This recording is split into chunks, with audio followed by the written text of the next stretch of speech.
కూర్చొని వాక్యం చెప్పకూడదని బైబిల్‌లో లేదా? చూపించమంటారేటి? చూపించాలి మీకు. ఇలాంటి దొంగ బోధకులున్న వాళ్ళందరికీ ఈ వాక్యం చూపించి తీరాలి. ఒకడు నన్ను హైదరాబాద్‌లో ప్రశ్నేశాడు నా పిల్లలకి. ఏమని అన్నాడట? "మీ పీడీ సుందర్రావు గారికి కాళ్ళు లేవా?" అన్నాడట. "ఆయనకెందుకు కాళ్ళు లేవు? మరెందుకు కూర్చున్నాడు?" అంటే కాళ్ళుంటే నిలబడాలా? అప్పుడు వాడికి ఈ వాక్యమే చూపించాను.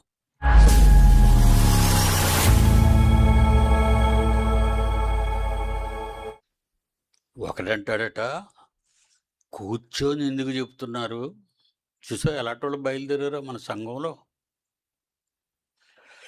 కూర్చొని బైబిల్ చెప్పరా? చిన్నప్పుడు బడికెళ్ళావురా చిన్నా నువ్వు?" అలాగన్నవాడితో మాట్లాడుతున్నాను. "ఒరేయ్! చిన్నప్పుడు నువ్వు బడికెళ్ళావురా? బడిలో మీ టీచరు కూర్చుంటదా? నిలబడి నిన్ను అడుగేసి తొక్కుతుంటదా?" కూర్చుంటదిరా. పాఠాలు చెప్పేటప్పుడు కూర్చొని చెప్తావురా బుద్ధిహీనుడా. కూర్చొని వాక్యం చెప్పకూడదని బైబిల్‌లో లేదా? చూపించమంటారేటి? చూపించాలి మీకు.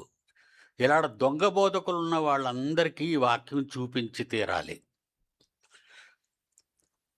మత్తయి సువార్త 5వ అధ్యాయం. మత్తయి సువార్త 5వ అధ్యాయం. మరొకడంటాడు మోకాళ్ళెయ్యాల ప్రార్థన అయినప్పుడు. మొదటి వచనం. ప్రార్థన చేసేటప్పుడట మోకాళ్ళే ఎయ్యాలట. నిలబడకూడదు, కూర్చోకూడదు, పడుకోకూడదు. ఒరేయ్! పేషెంట్ అయిపోయాడనుకోరా, లేవలేడనుకో, అప్పుడు కూడా మోకాళ్ళు ఏం చేస్తావురా నువ్వు? హాస్పిటల్‌లో నిన్ను మెడ మీద చెయ్యేసి తోసేస్తారు. మెట్ల మీద నుంచి. ఇలాంటి బుద్ధిహీనపు మాటలు మాట్లాడావంటే. జాగ్రత్త. నోరు జారకండి. జారారా చాలా మిమ్మల్ని గద్దించవలసి ఉంటది బహిరంగంగా. అందరి మధ్య.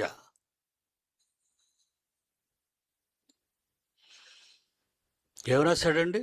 మత్తయి సువార్త 5వ అధ్యాయం. మత్తయి సువార్త 5వ అధ్యాయం మొదటి వచనం. ఆయన ఆ జనసమూహములను చూచి యేసుక్రీస్తు వారొచ్చారు జనసమూహంతో మాట్లాడడానికి, వాక్యం చెప్పడానికి. అప్పుడాయన ఏం చేశాడో చదవండి.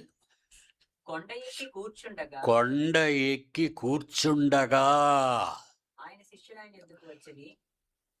కొండ ఎక్కి కూర్చుండగా ఆయన శిష్యులు ఆయనతో పాటు వచ్చినప్పుడు అప్పుడు ఆయన నోరు అప్పుడు కూర్చొని నోరు తెరచి మాట్లాడాడు.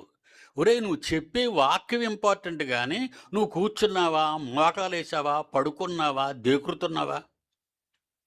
ఇవన్నీ ఎవడరా మీకు నేర్పించాడు ఈ బుద్ధిహీనపు మాటలన్నీని?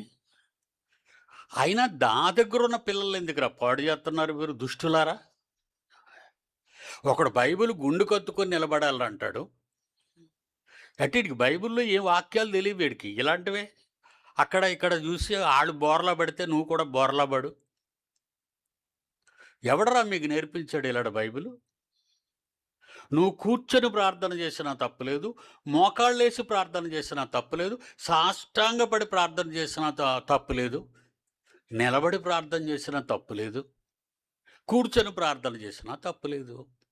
ప్రార్థన నీ నోటి మాట దేవునికి అవసరం గాని, నువ్వు నిలబడ్డావా, పడుకున్నావా, దేకురుతున్నావా, దొర్లుతున్నావా?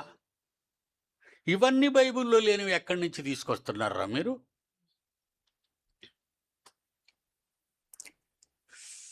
వాక్యం చెప్పే వాళ్ళందరికీ మీరందరూ వెళ్ళి సేవలు చేసేయండి అంటున్నారు. ఎవర్రా మీకు చెప్పారు ఇవన్నీ?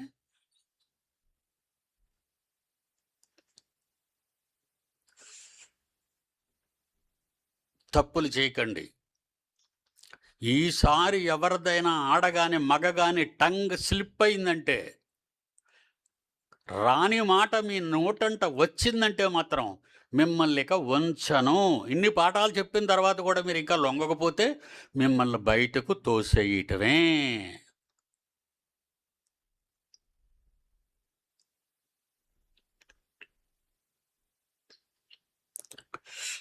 ఆయన కొండ ఎక్కి కూర్చుండి ఒకడు నన్ను హైదరాబాద్‌లో ప్రశ్నేశాడు నా పిల్లలకి. ఏమని అన్నాడట? "మీ పీడీ సుందర్రావు గారికి కాళ్ళు లేవా?" అన్నాడట. "ఆయనకెందుకు కాళ్ళు లేవు? మరెందుకు కూర్చున్నాడు?" అంటే కాళ్ళుంటే నిలబడాలా?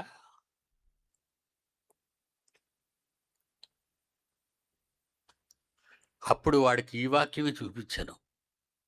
ఒరేయ్! యేసుక్రీస్తే కూర్చున్నాడురా. వేల మందిరా ఆ రోజు. ఆయన దగ్గరికొచ్చిన వారు వేల మంది. కూర్చొని చెప్పాడు.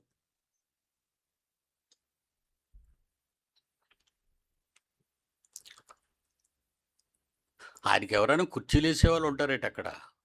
ఆ రోజుల్లో కుర్చీలున్నాయేటి? రాజ సంస్థానాల్లోనే ఉండేవి.